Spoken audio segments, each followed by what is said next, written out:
Hello friends, வணக்கம் and welcome to my channel.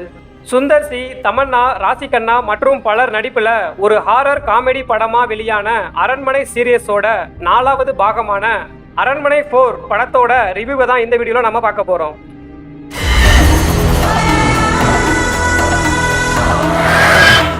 அதை பார்க்குறதுக்கு முன்னாடி நீங்கள் நம்ம சேனலுக்கு புதுசாக வந்திருந்தீங்கன்னா நம்ம சேனலை சப்ஸ்கிரைப் பண்ணிவிட்டு வீடியோவை ஃபுல்லாக பாருங்கள். இப்போது வாங்க டைரெக்டாக வீடியோக்குள்ளே போகலாம். ஃபஸ்ட்டு இந்த படத்தோட ஒன்லைன் ஸ்டோரி என்னன்னா, 10 வருஷத்துக்கு முன்னாடி வீட்டை விட்டு ஓடி போய் லவ் மேரேஜ் பண்ணிக்கிட்டு கணவர் சந்தோஷ் பிரதாப்போட சந்தோஷமாக வாழ்ந்துக்கிட்டு இருக்காங்க தமன்னா. இந்த நிலையில தான் தமன்னா தற்கொலை செஞ்சுக்கிட்டதாகவும் அவரோட கணவர் நெஞ்சு வலியால் இறந்து போனதாகவும் அவங்க அண்ணனான சுந்தர்சிக்கு தகவல் கிடைக்குது. கோவத்தில் உங்க தங்கச்சி சூசைட் பண்ணிக்கிட்டாங்க. அதை கேட்டு அங்கே போனதுக்கு அப்புறம் தான் ஏதோ ஒரு அமானுஷ்ய சக்தியால தான் அவங்க கொல்லப்பட்டிருக்காங்கன்னு சுந்தர்சிக்கு தெரிய வருது. அந்த அமானுஷ்ய சக்தி தமன்னாவோட மகளையும் கொலை பண்ண துடிக்குது. அந்த அமானுஷ்ய சக்தி கிட்ட இருந்து சுந்தர்சி தன் தங்கையோட மகளை காப்பாத்தினாரா இல்லையா அப்படிங்கறதான் படத்தோட மீதி கதையே.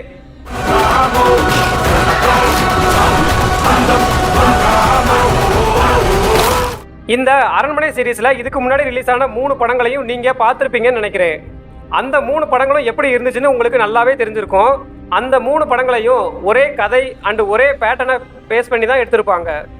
இப்போ இந்த அரண்மனை 4லையும் சேம் அதே பேட்டர்ன் அதே டெம்ப்ளேட்டை பேஸ் பண்ணி தான் இந்த படத்தையும் எடுத்திருக்காரு டைரக்டர் சுந்தர்சி அவர்கள். ஆனா இன்னைக்கு ராத்திரி என்னவோ நடக்க போகுதுன்னு மட்டும் தோணுது. ஆனா இந்த படத்துல அவரு ஒரு சில சேஞ்சஸை கொண்டு வந்திருக்காரு.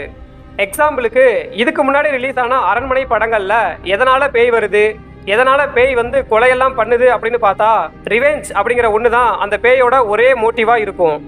ஸோ அதே கான்செப்டை மறுபடியும் இந்த அரண்மனை பார்ட் 4க்குள்ளே கொண்டு வராமல் அதுக்கு பதிலாக பாக் அப்படின்னு சொல்லி ஒரு பேயை கொண்டு வந்து கொஞ்சம் சேஞ்சஸ்லாம் பண்ணியிருக்காரு. இந்த அரண்மனை சீரீஸை பொறுத்த வரைக்கும் இந்த கான்செப்ட் கொஞ்சம் டிஃப்ரெண்டாகவும் அதே நேரத்தில் பாசிட்டிவாகவும் அமைஞ்சிருக்கு. நீங்க சொன்னதாச்சா கரெக்ட். அந்த சாமியார் தான் ஏதோ பண்ணியிருக்காங்க. அதே மாதிரி இதுக்கு முன்னாடி ரிலீஸ் ஆன அரண்மனை படங்களில் பார்த்தோம்னா கண்டிப்பாக 2 ஹீரோஸ் இருப்பாங்க. அதில் ஒன்று சுந்தர்சி, அவர் காமனாக எல்லா படங்கள்லையுமே இருப்பார். அவரை இல்லாமல் இன்னொரு ஹீரோ கேரக்டர் ஒன்று இருக்கும். ஆனால் இந்த படத்தில் அந்த மாதிரி 2 ஹீரோ கான்செப்ட் இல்லாமல் சுந்தர்சி மட்டுமே ஒரே ஹீரோவாக நடிச்சிருக்காரு. இந்த மாதிரி ஒரு சில சேஞ்சஸை டைரக்டர் இந்த படத்தில் பண்ணியிருக்காரு.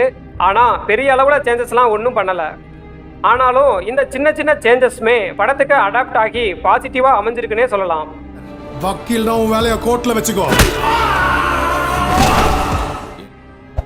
அதே மாதிரி இந்த அரண்மனை சீரீஸ் அப்படின்னு எடுத்துக்கிட்டாலே ஹாரர் காமெடி படங்களாக தான் இருக்கும். அந்த வகையில் இந்த படத்தோட ஹாரர் எப்படி ஒர்க் அவுட் ஆகிருக்கு அண்டு காமெடி எப்படி ஒர்க் அவுட் ஆகிருக்கு அப்படின்னு பார்த்தா, ஹாரரை பொறுத்த வரைக்கும் இது வரைக்கும் அரண்மனை படங்களில் என்ன மாதிரியான ஹாரர் சீன்ஸ்லாம் இருக்குமோ அதே மாதிரி தான் இந்த படத்துலையுமே ஹாரர் சீன்ஸ்லாம் இருக்குது. ரொம்ப பயங்கரமாக பயப்படுற அளவுக்குலாம் ஹாரர் பயங்கரமாக இல்லை, நார்மலாக தான் இருக்குது. என்னமோ தப்பா இருக்கு.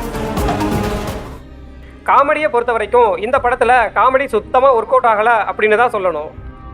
அங்கங்கே கொஞ்சம் கொஞ்சம் காமெடி ஓகேவாக இருக்குது. பட் மோஸ்ட்டாக காமெடி அவ்வளவா ஒர்க் அவுட் ஆகலை. டீமை வச்சு கூட ஓட்ட முடியாது, எங்கிருந்து பேய் ஓட்டுறது. ஆமா, இந்த பேய் பேர் என்ன சொன்னீங்க? அது பார்த்தீங்கன்னா இந்த அரண்மனை 4 படத்தில் மட்டும் இல்லை, இந்த அரண்மனை சீரீஸ்லேயே அரண்மனை 1 தவிர மற்ற 2 படங்கள்லையுமே காமெடி அப்படிங்கிறது சுத்தமாக ஒர்க் அவுட் ஆகாமல் தான் இருந்துச்சு. ஸோ சேம் அதே தான் இந்த படத்துலையும். இந்த படத்தில் காமெடியை பொறுத்த வரைக்கும் ஒரு மைனஸாக தான் அமைஞ்சிருக்கு. அடுத்ததாக பார்த்தா தமன்னா அவங்களோட போர்ஷன்லாம் ரொம்பவே நல்லா இருக்கு. ஒரு சில இடங்கள்ல கொஞ்சம் கிரிஞ்சா இருந்தாலும் ஒரு சில இடங்கள்ல ரொம்பவே நல்லா இருக்கு. அப்புறமா துஷ்ட சக்தி மாபெரும் சக்தியா மாறிடும். ராசி கண்ணா கேரக்டரை பார்த்தோம்னா அவங்களோட கேரக்டர் அந்த அளவுக்கு பெருசாலாம் இருக்காது, சும்மா வந்துட்டு போற மாதிரி தான் இருக்கும். அந்த மாதிரியான ஒரு கேரக்டர் தான், பெரிய ஸ்கோப்லாம் இல்லை. நம்ம சக்தி ரூம்ல ஒரு உருவத்தை பார்த்தோம். அண்ட் நெக்ஸ்டா சுந்தர்சி கேரக்டர் பார்த்தோம்னா அவரோட கேரக்டர் எப்படி இருக்கும்னு உங்களுக்கே தெரிஞ்சிருக்கும். இதுக்கு முன்னாடி அரண்மனை படங்கள்ல அவரோட கேரக்டர் எப்படி இருந்துச்சோ அதே மாதிரியான கேரக்டர் தான் இந்த படத்துலையும். போலீஸ் பண்ண வேண்டிய எல்லா வேலையுமே இவரே பண்ணி ஒவ்வொன்றா கண்டுபிடிச்சிட்டு இருப்பாரு.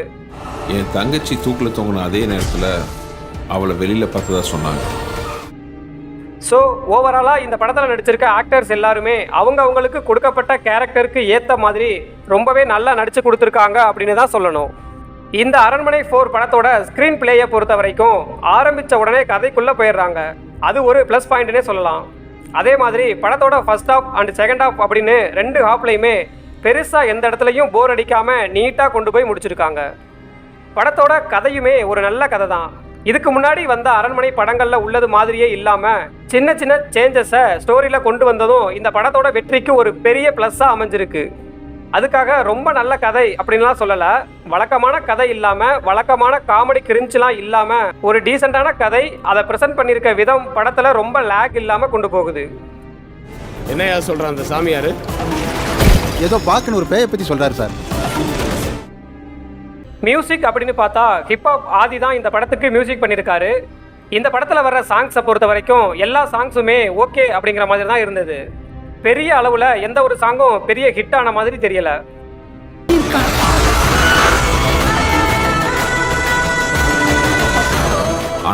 அடுத்து சினிமாட்டோகிராஃபியை பொறுத்த வரைக்கும் இந்த கதைக்கு ஏற்ற மாதிரி விசுவலைஸ் பண்ணியிருக்காங்க. அது நல்லாவே இருந்துச்சு.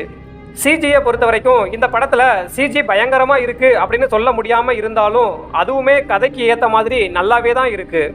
ஸோ டோட்டலாக இந்த அரண்மனை பார்ட் 4 எப்படிப்பட்ட ஒரு படமாக அமைஞ்சிருக்கு அப்படின்னு பார்த்தா கண்டிப்பாக ஃபேமிலியாக தேட்டருக்கு போயிட்டு பார்க்கக்கூடிய அளவுக்கு ஒரு டீசெண்டான ஹாரர் அண்ட் காமெடி படமாக தான் இருக்குது.